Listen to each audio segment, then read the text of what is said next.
حضرت موسیٰ علیہ السلام کے قصے کا پارٹ 2 ہے کہ قرآن پاک میں ارشاد ہے، اور جب موسیٰ جوانی کو پہنچے اور بھرپور جوان ہو گئے تو ہم نے ان کو حکمت اور علم عنایت کیا، اور ہم نیکوکاروں کو ایسا ہی بدلہ دیا کرتے ہیں۔ حضرت موسیٰ علیہ السلام شاہی محل میں آسیہ کی زیر نگرانی پرورش پاتے ہوئے جوان ہو گئے۔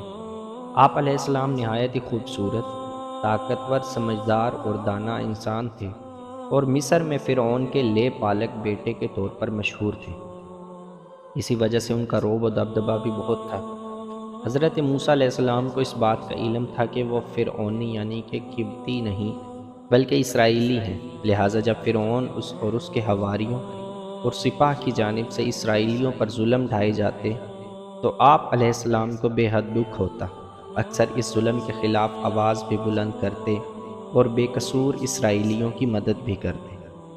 ایک دن حضرت موسیٰ علیہ السلام محل سے نکل کر شہر کا گشت کر رہے تھے۔ آپ علیہ السلام نے دیکھا کہ ایک قبطی کسی اسرائیلی کو بری طرح زود و کوب کر رہا ہے۔ یہ منظر دیکھ کر آپ رک گئے۔ اسرائیلی نے جب آپ علیہ السلام کو دیکھا تو مدد کے لیے پکار اٹھا۔ حضرت موسیٰ علیہ السلام دونوں کے قریب گئے اور قبطی کو روکنے کی کوشش کی، لیکن وہ ظلم سے باز نہ آیا۔ آپ علیہ السلام کافی دیر تک اسرائیلی کو چھڑوانے کی کوشش کرتے رہے، لیکن قبطی کسی طور پر اسے چھوڑنے کے لیے تیار نہ تھا۔ آخرکار آپ علیہ السلام سے ضبط نہ ہو سکا اور اسے ایک مکہ رسید کر دیا، جس سے وہ مر گیا۔ حالانکہ آپ علیہ السلام کی نیت اسے مارنے کی نہ تھی۔ قبطی کے قتل کی خبر فرعون سمیت پورے مصر میں پھیل چکی تھی، لیکن کسی کو قاتل کا پتہ نہ تھا، اور سپاہ قاتل کی تلاش میں سرگرداں تھی۔ دوسرے دن حضرت موسیٰ علیہ السلام پھر گشت پر نکلے۔ خیال تھا کہ قبطی کے قتل کے رد عمل کا اندازہ ہو سکے۔ ابھی کچھ ہی دور گئے تھے کہ دیکھا وہی اسرائیلی کسی دوسرے قبطی سے جھگڑا کر رہا ہے۔ اس نے جب حضرت موسیٰ علیہ السلام کو دیکھا تو پھر مدد کے لیے پکارا۔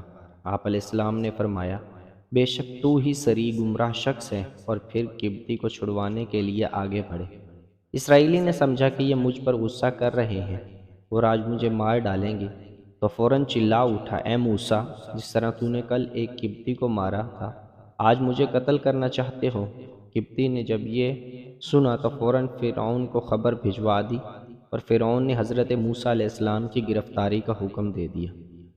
فرعون کے حواریوں کو حضرت موسیٰ علیہ السلام کے ہاتھوں قبطی کے قتل کا علم ہوا تو انہوں نے آپ علیہ السلام کے قتل کا فیصلہ کر لیا۔ تاہم وہاں موجود آپ علیہ السلام کے ایک ہمدرد نے آ کر آپ کو اس کی اطلاع کر دی۔ قرآن پاک میں ارشاد ہے، اور ایک شخص شہر کی پرلی طرف سے دوڑتا ہوا آیا اور بولا، موسیٰ، شہر کے رئیس تمہارے قتل کا مشورہ کر رہے ہیں، بس تم جلدی سے یہاں سے نکل جاؤ، میں تمہارا خیر خواہ ہوں۔ حضرت موسیٰ علیہ السلام وہاں سے نکل کھڑے ہوئے، کہنے لگے، اے پروردگار، مجھے ظالموں کے گروہ سے بچا لے۔ کہتے ہیں کہ حضرت موسیٰ علیہ السلام کو کوئی علم نہ تھا کہ کہاں جانا ہے، کیونکہ مصر چھوڑنے کا یہ حادثہ بالکل اچانک پیش آیا تھا۔ چنانچہ اللہ تعالیٰ نے ایک فرشتے کو گھوڑے پر بھیجا جس نے راستے کی نشاندہی کی۔ آپ علیہ السلام کئی روز کی مسافت طے کر کے ارض مدین پہنچے اور شہر کے کنارے ایک کنویں کے قریب درخت کے سائے میں بیٹھ گئے۔ اس وقت کنویں پر جانوروں کو پانی پلانے والوں کی بھیڑ تھی۔ آپ علیہ السلام نے دیکھا کہ درخت کے پاس دو لڑکیاں بہت دیر سے اپنے جانور لیے کھڑی ہیں اور ان کی باری نہیں آتی۔ حضرت موسیٰ علیہ السلام کے پوچھنے پر انہوں نے بتایا کہ ہمارے گھر کوئی جوان نہیں ہے، والد بہت ضعیف ہیں، جب سب لوگ اپنے جانوروں کو پانی پلا کر چلے جائیں گے تو پھر ہم اپنے جانوروں کو پانی پلا لیں گے۔ حضرت موسیٰ علیہ السلام یہ سن کر کھڑے ہو گئے۔ آپ علیہ السلام جوان بھی تھے اور طاقتور بھی۔ آپ نے لڑکیوں کے مویشیوں کو پکڑا اور لوگوں کے بیچ میں سے راستہ بناتے ہوئے کنویں تک پہنچ گئے۔ کنویں سے پانی نکال کر سب مویشیوں کو سیر ہو کر پلایا اور واپس آ گئے۔ لڑکیوں نے آپ علیہ السلام کا شکریہ ادا کیا اور گھر کی طرف چلی گئیں۔ مفسرین نے لکھا ہے کہ وہ حضرت شعیب علیہ السلام کی صاحبزادیاں تھیں۔ جب وہ وقت سے پہلے گھر پہنچ گئیں تو حضرت شعیب علیہ السلام کو تعجب ہوا اور جلد آنے کی وجہ دریافت کی، جس پر لڑکیوں نے پورا واقعہ بتایا۔ حضرت شعیب علیہ السلام خوش ہوئے اور فرمایا، جاؤ اور اللہ کے اس نیک اجنبی بندے کو میرے پاس لے آؤ۔ حضرت موسیٰ علیہ السلام ایک لمبا سفر طے کر کے مصر سے مدین پہنچے تھے۔ کچھ زیادہ راہ بھی ساتھ نہ تھا، جبکہ سفر کی تھکن اور بھوک سے نڈھال تھے۔ قرآن پاک میں ارشاد ہے، تھوڑی دیر میں ان میں سے ایک عورت شرم و حیا سے چلتی ہوئی ان کے طرف آئی اور کہنے لگی، تمہیں میرے والد بلاتے ہیں کہ تم نے جو ہمارے جانوروں کو پانی پلایا تھا اس کی اجرت دے۔ جب وہ یعنی حضرت شعیب علیہ السلام کے پاس آئے اور ان سے اپنا سارا حال بیان کیا تو انہوں نے کہا، اب کچھ خوف نہ کرو، تم نے ظالم کون سے نجات پالی۔ ایک لڑکی بولی، ابا جان ان کو نوکر رکھ لیجئے، کیونکہ بہتر نوکر جو آپ رکھیں وہ ہے جو توانا اور ایمانت دار ہوں۔ انہوں نے موسیٰ علیہ السلام سے کہا، میں چاہتا ہوں کہ اپنی 2 بیٹیوں میں سے ایک کو تم سے بیاہ دوں، اس شرط پر کہ تم 8 برس میری خدمت کرو، اور اگر 10 سال پورے کرو تو وہ تمہاری طرف سے احسان ہے، اور میں تم پر تکلیف ڈالنا نہیں چاہتا، تم مجھے انشاءاللہ نیک لوگوں میں پاؤ گے۔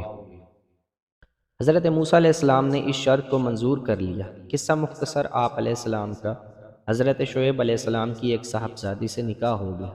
جب 10 سال مکمل ہو گئے تو آپ علیہ السلام نے اپنے والد اور بہن بھائیوں سے ملنے کے لیے مصر جانے کا قصد فرمایا اور حضرت شعیب علیہ السلام سے رخصت چاہی۔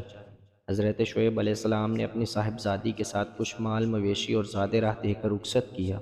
راستے میں ملک شام کے بادشاہوں سے خطرہ تھا، اس لیے عام راستہ چھوڑ کر غیر معروف راستہ اختیار کیا۔ سردی کا موسم تھا اور اہلیہ کے ہاں ولادت قریب تھی۔ پھر یہ کہ رستے سے بھٹک کر طور پہاڑ کی مغربی اور داہنی سمت جا نکلے۔ اندھیری رات تھی اور برفانی سردی۔ اس حال میں اہلیہ کو درد ذہ شروع ہو گیا۔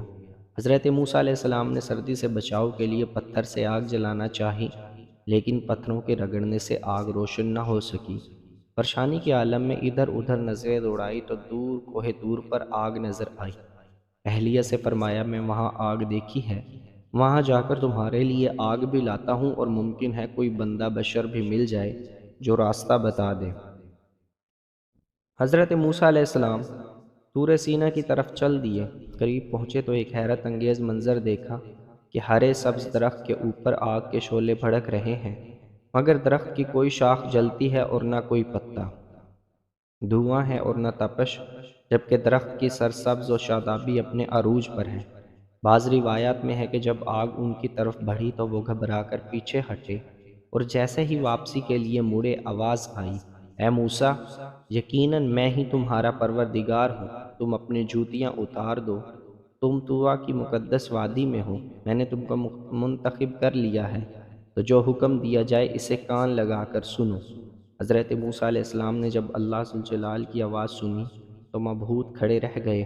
آپ علیہ السلام نے فوری طور پر جوتے اتار دیے۔ اللہ تعالیٰ نے آپ علیہ السلام کو شریعت کی تعلیم دی اور پھر فرمایا، اے موسیٰ، تمہارے داہنے ہاتھ میں کیا ہے؟ انہوں نے کہا، یہ میری لاٹھی ہے، اس سے میں ٹیک لگاتا ہوں، بکریوں کے لیے پتے جھاڑتا ہوں، اس میں میرے لیے اور بھی کئی فائدے ہیں۔ اللہ تعالیٰ نے فرمایا، موسیٰ اسے اپنے ہاتھ سے نیچے پھینک دو۔ انہوں نے اسے پھینکا تو وہ سانپ بن کر دوڑنے لگی۔ اللہ تعالیٰ نے فرمایا، اسے پکڑو اور ڈرنا مت، ہم اسے ابھی اس کی پہلی حالت میں لوٹا دیں گے، اور اپنا ہاتھ اپنی بغل میں ڈال لو تو وہ سفید چمکتا ہوا نکلے گا بغیر کسی عیب اور بیماری کے۔ یہ دوسرا معجزہ ہے، یہ اس لیے کہ ہم تمہیں اپنی بڑی بڑی نشانیاں دکھانا چاہتے ہیں۔ اب تم فرعون کے پاس جاؤ، اس نے بڑی سرکشی مچا رکھی ہے۔ موسیٰ علیہ السلام نے کہا، اے میرے پروردگار، میرا سینہ کھول دے اور میرے کام کو آسان کر دے، اور میری زبان کی گرہ کھول دے تاکہ وہ میری بات سمجھ سکیں، اور میرے گھر والوں میں سے ایک کو میرا وزیر یعنی مددگار مقرر فرما دے، یعنی میرے بھائی ہارون کو، تو اس سے میری کمر کس دے اور اسے میرا شریک کار کر دے، تاکہ ہم دونوں بکثرت تیری تسبیح بیان کریں اور بکثرت تجھے یاد کریں۔ اللہ تبارک و تعالیٰ نے فرمایا، موسیٰ، تمہاری تمام دعائیں قبول کر لی گئی۔